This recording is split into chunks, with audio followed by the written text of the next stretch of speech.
here's Bob Morris. Bob spent 7 years as an area scout with the Niners, and before that 8 years with the Browns.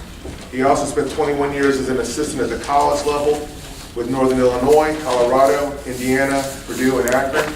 You might have noticed the jacket he was wearing when he got in here. He's a buff guy. Played as a DB at Colorado back in the day. Bob's going to talk about the life schedule and work of a typical NFL scout. He's got some handouts. We've got more handouts coming, so they'll be in here in a second. Let's welcome Bob.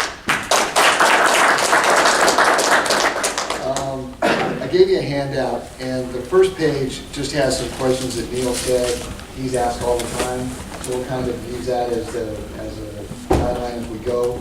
But I'm going to start with the big picture, and then we're going to drill it down small. So the first page I want you to look at is the yearly calendar. And this just gives you an idea of a lot of you guys that think you want to get into the profession. You may have second thoughts as we go through this. And we'll start with May, because that's basically where the scouting calendar starts, is after the draft. And so the month of May, recharge your battery, get away from football, don't look at any film, go play golf, go in the mountains, go take vacation, get away. All right, so the month of May is a good time just to get away and just get away from football and all that. Now, the month of June and July, depending on the team you're with, you'll have some type of summer project. It may be do the top 20 players in your area. Some years with the Niners, we did all of the teams in our division and then put a pro grade on them. So we actually got to deal with the pro grading system instead of the college grading system. At Cleveland, when I was working with Phil Savage, we would just do this on our own. We would look at the draft 3 years ago and look at our players, the grade we gave them, how they've done, and then we'd write up a report on ourselves. So we would self-report ourselves. Some teams get very involved during the summer. They'll have you break down every player at your division or Power 5 schools and do a report on that and turn those in. We did that for years in Cleveland, did it a couple years in San Francisco. Our GM, who was a former scout, never read them, so we knew we were wasting our time because nothing was ever said of them, so it kind of made you feel, what the hell am I doing this for? And so we stopped doing that. But I will tell you this, the more work you do in the summer to get ready for the fall, the easier the fall gets. And so I know what I would do the last 3 years at San Francisco, where we really had nothing to do that was formally to turn in. We get, at the end of May, they have the NFS meetings, and then you get a list of the schools you're going to have for the fall, and then the list of prospects at those schools. And so I would take that list, and I would take a morning and do the offensive, say Oklahoma.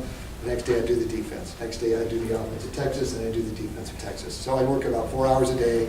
I'd get 2 games done on each of those schools. I'd put a little grade down. This is what I thought. These are strengths, weaknesses. Wouldn't write anything out. But I had 2 games going into the fall, and everybody I was going to see. So as I went into the fall, I knew what I was doing more. Okay. So that's the summer. You basically have three. It's the best time. That's what makes scouting better than coaching, is that you can get away and you can do some things with the family. Bob, not everyone knows what NFS and Blesto are. Okay, so those are the scouting services, and teams in the NFL, except I think for Baltimore, belong to one of those services, and they have their meetings, and they have a scout that goes to each area, and they get the basic background information, and while we're getting ready for the draft, they're doing junior reports. And so they all get together, they read their reports, and then each team that puts money into that or has a scout that does that gets all of those reports. And basically what it does for us is gives us addresses, it gives us background information. Now, we can't believe it and we can't trust it because we got to do our own, but it gives you a guideline to start with. And so then we use that and then we do what we do. Now, we don't get the grades, and we just get the names. And every team will do it different. I've seen some teams on the road and they have all the information. What we got were just names. So we weren't bogged down by what some other scout had given him. We put our own grade on it. So that's what the NFS is. And then your season basically starts the last week of July, first week of August. Depending on the team, you go into your camp for 7 to 10 days. You'll see your team, you'll see your rookies, and then you would basically, like I had all the DBs in all the years I've been doing this, and so I would stack all the DBs at the safeties and corner spot before I left. Okay, this is a top 8 safeties, this is the corners, this is the way I see it. And then the last thing, and then you'll have meetings, work on your schedule, and again, and I'll get into that a little bit, that'll be my next topic. But you work on your schedule, you have meetings, you watch film, you get to know your own team. and you have 7 or 10 days, and then you get on the road, you're home for 2 days. I know about 4 years ago, I think I got home on August 8th. We moved August 10th, and I was on the road August 11th heading down to LSU, because I was the only day they were going to be home. So, see you, Jen, I'm gone. You know, and so that's just the life of a scout. And so then you hit the road, all right, and now you're on the road for the months of September, or last of August, September, October, November through Thanksgiving, and usually that first week of December, you're on the road doing your thing during the season. Once you hit December, most teams will have a week of meetings going into the All-Star games to kind of go over some of the character stuff that Sean was talking about, so you kind of have an idea of, okay, we need to talk about this guy about this, and then you get a list of guys at each All-Star game that you need to talk to, go through the All-Star game process, and that's January. And usually as a scout, you're on the road 3 out of 4 weeks. I live here in Texas, so I would be at this game, I'd be at the NFLPA game, or when they had games down in Arizona, I'd be at those, and then I'd be at the Senior Bowl. So I hardly ever went to the East-West game, because the NFLPA and the East-West were different leagues. So, but most of my players were at these games, so I got a chance to see a lot of my guys. So that's the month of January. February then, you'll have meetings, again, depending on the team, it may be a week, it may be 2 weeks, and now you're going through the film, again, depends on the team and the process you use, and you're getting your draft board set, you're going through the All-Star games, what you think, and then you go to the Combine. Okay, then the Combine is the last week of February, first week of March, and then you finish the Combine, again, you get your eyes on guys, you get another time to interview, then you have pro days. Now you get a chance to see the guys that weren't at the Combine, and you spend basically Tuesday through Thursday every week at pro days. All right, weekends, you recharge. But you're basically, doing that through the month of March, 1 week of April, and now you have draft meetings. You have the final set of draft meetings, a couple weeks, again, depending on the team. It may be 17 days, it may be 8 days, it may be 9, depends. And then you have the draft. And so that's basically, when I was with the 49ers, I basically spent 8 weeks a year in Santa Clara. That was my schedule, all right? And so that's the big picture, okay? Now we'll go to setting up your schedule, which is the real meat and potatoes of scouting. And that's the second page, and this is a month of mine. This is a month of October from 2 years ago for me, and from 3 years ago. And you basically start working on your schedule during, these passed out. Just take those and pass them out, I guess, best you can. You might put them together first. Sure. All right. You do? Yeah, Okay, I you didn't know basically which start ones, working on your schedule. We get one. You're getting your list of schools. I basically had the southwest part of the country. There were years I had in the Midwest, but basically I had 30 schools I had to go into during the course of the year. Those schools are going to be tagged blue schools, red schools, purple schools, yellow schools, green schools, depending on the number of prospects they have. And again, each team is going to give you a set of guidelines that you're going to need to follow. All right, blue schools have first round picks, you need to be in those schools twice. In some cases, San Francisco being in those schools 3 times. Red schools have second, third round picks, so you're going to be in those schools twice. All right, purple schools have free agents, late round draft choices, you're going to be in those schools at least once, or they're Power 5 schools that don't have any prospects, but you're going to go elsewhere. And the yellow schools have free agents, and depending on the team, you may go into those, you may not, you may get a call from the office, hey, go see this guy at this yellow school, we saw him, you need to go in there. So again, each team is going to have different criteria to get you into schools. So you have your list of schools. When they have those big maps, first thing I do, I go down to Costco, give me one of those big AAA maps and lay it out and put red dots on all my schools and just kind of get a visual picture of, okay, this is what I need to do. Okay, when I live in McKinney, so, I map out, I got Abilene Christian, I got West Texas, I got Texas Tech, I got New Mexico, New Mexico State UTEP, so I got that over there. And down here, I got SMU, Baylor, North Texas, Texas Commerce, you got all the schools. You just put all the dots on the map and you kind of figure out where you need to go. And you start thinking about it, all right? Now, where I started, and I was different, I think, in this, in most ways, and maybe it's because of my coaching background, I wanted to see my good players play live, all right? So I would go through the schedule and see on that right-hand corner, I would put the games down of all the games in my area that I wanted to see. And then I would work my schedule around getting to those games. So if I wanted to see a game, if I wanted to see LSU playing Mississippi, I would work my schedule to end up in Baton Rouge on a Thursday, see that game, and then go someplace else. All right. If I wanted to see the Texas-Oklahoma game here in Dallas, all right, I would work my schedule so I would make sure I was here during that week. All right. So that's kind of the way it started. And then you either make big circles or you make little circles. And now let's just go through this month, and I'll just show you kind of, and you'll do that schedule, and you'll think it's perfect during the summer, and you'll go in, and the GM will just tear it down and say, well, Bob, you didn't get this school, you didn't get this school, you got to see all your schools before October 15th, you didn't see this school. When did you see this team play? Well, and then, so then you start over and you do it again. Come back and say, well, this time you didn't see this school, I think you ought to go here again. So you do it again. And it takes about 3 or 4 times, especially as a new scout, doing it. Now, as I got older and more experience, I knew how to get where and what the guidelines were, maybe 1 or 2 times, and then it was done. You know, and so I go. But here's the month of October for me, and I had the Midwest during this time. All right? And so there was, that first week, I had to go to Southern Illinois, and I had to go to Southeast Missouri, okay? Southeast Missouri was playing at home, so I knew I could go there on Friday and see them. Southern was out of town. So what I had to do is I had to drive past Southern Illinois and go to Southeast Missouri and then come back. Or I had to go to Southern Illinois, drive past Southeast Missouri to watch film, come back to Southeast Missouri to watch them practice on Thursday because they weren't going to be gone. They were going to be gone. So sometimes you have to drive more to do that. You have to drive more to get things done. You have to drive right by a school and then come back. And then I was going up to Missouri then to watch South Carolina play Missouri. All right? And then I always put our games down so I knew where it was. I put all of my hotel rooms on there. And then I was making a trip up to, I drove on Sunday, and I drove on Sunday in time to watch our game. And then I was at Minnesota on Monday. I was at North Dakota State, and that's when Wentz was coming out, so that was Tuesday, so I got a chance to see them practice on that day. Then I was up to North Dakota, then down to South Dakota, drive down to Omaha and fly home.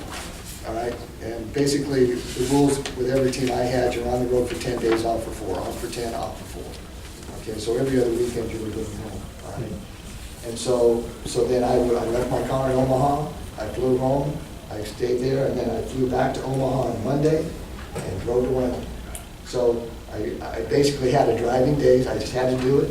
All right, I was either going to drive and fly home. So I left my car in Omaha. I drove to Wyoming. So I was at Wyoming Monday night, Wyoming on Tuesday, Colorado State on Wednesday, Colorado on Thursday, and then for the Arizona-Colorado game on Saturday.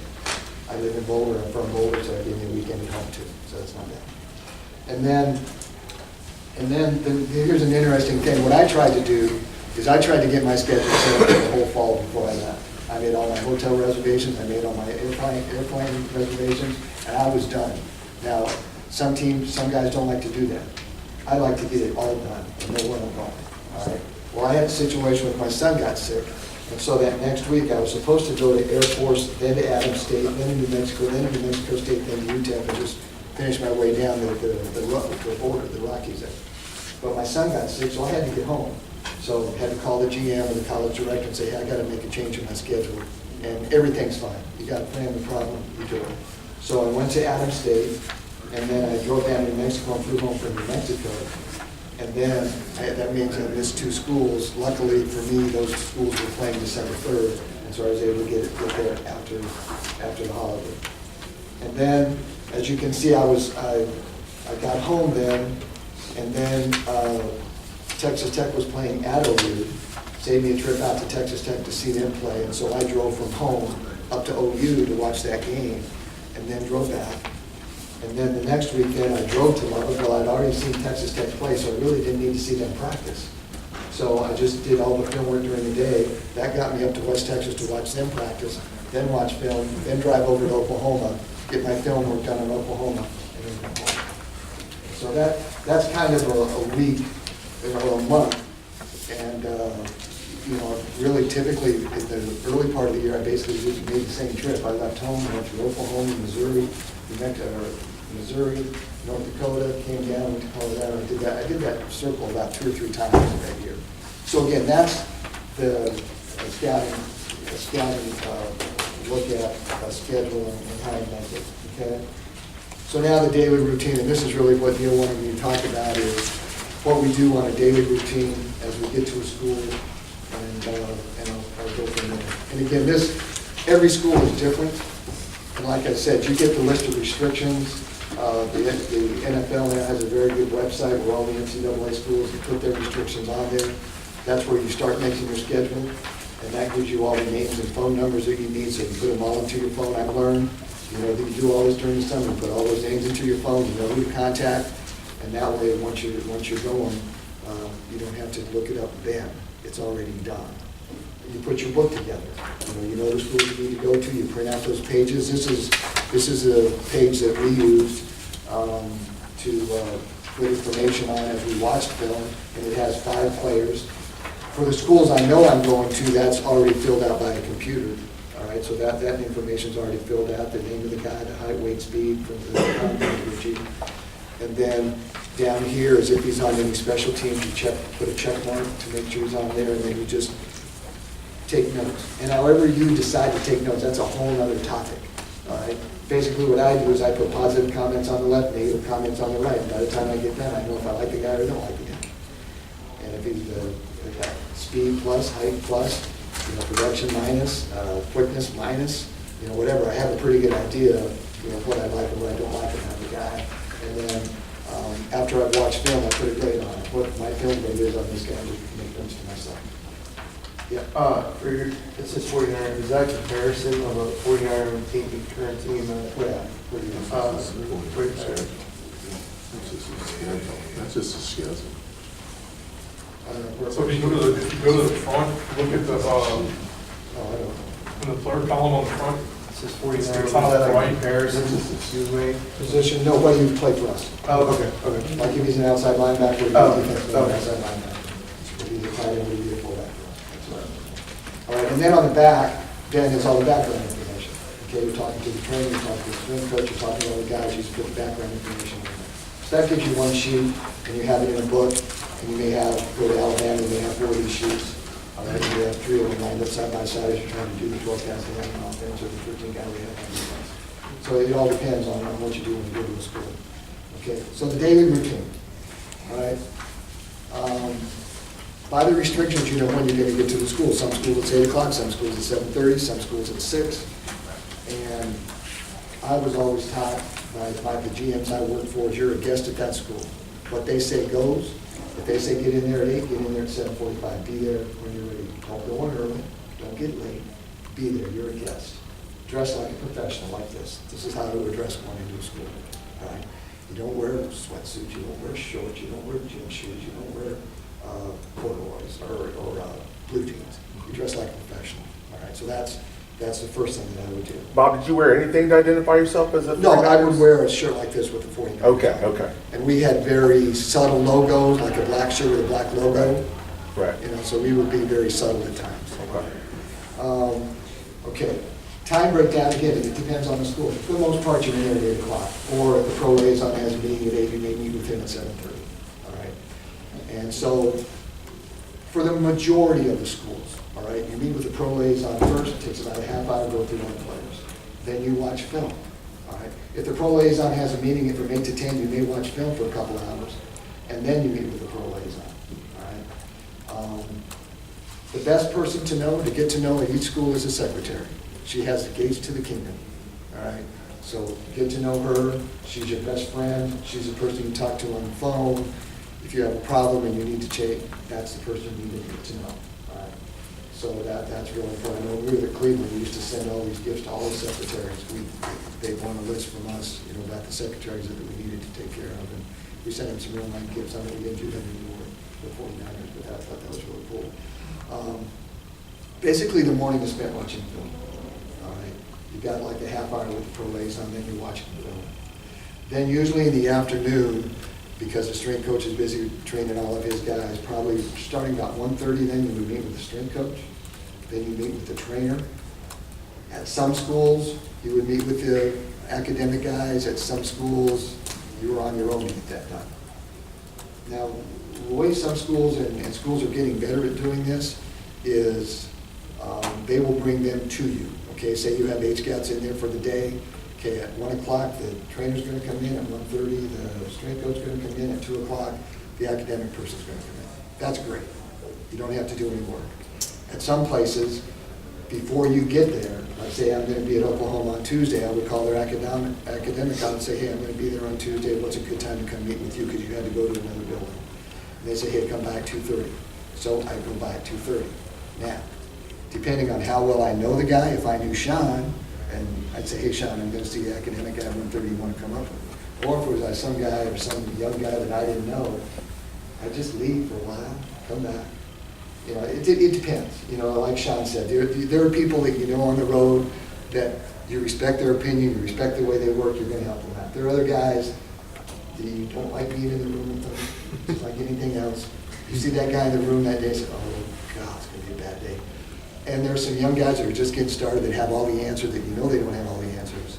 And so you don't share information with them. That's just the way it goes. Bob, tell us why, what is it that other scouts would do that you would red flag? And like, I don't want to, now, obviously I'm not looking for names, but what kind of things? Click, click, click, click. One play takes about 5 minutes. Click, click, click, click. Just running it back 100 times? 100 times. Or they're talking all the time. They're giving their opinion on every play. Man, did you see that? Did you see that guy make that play? It's like watching a game of living room or something. Like watching film session, actually. And lots of times, all those comments, they don't mean anything. You want to scout for yourself. You don't want to put it, you hear somebody else say something, you don't want to write that down on your paper. It's hard to do, but you want to make your own opinion independent of what other guys are saying. But, so that's the way the schedule works. And you're better off calling before, and we always call it. It was part of what we had to do. It was in our list of things to do. That, like that week in October on Friday, I would call every school and say, hey, I'm going to be there on Tuesday, I'm going to be there on Wednesday, I'm going to be there on Thursday, I'm going to be there on Friday, I'll see you then. Okay? Because schools may change. Oklahoma and Oklahoma State are notorious for changing their schedules and saying, hey, we're going to be closed this week. Well, I was scheduled to come in, but I called, I'm going to have to do something else. So you just need to call, let them know you're going to come. There are some teams that don't, they just show up. You know, usually the pro liaison knows if there's going to be 3 or 4 teams in there, but sometimes guys just show up. All right, so.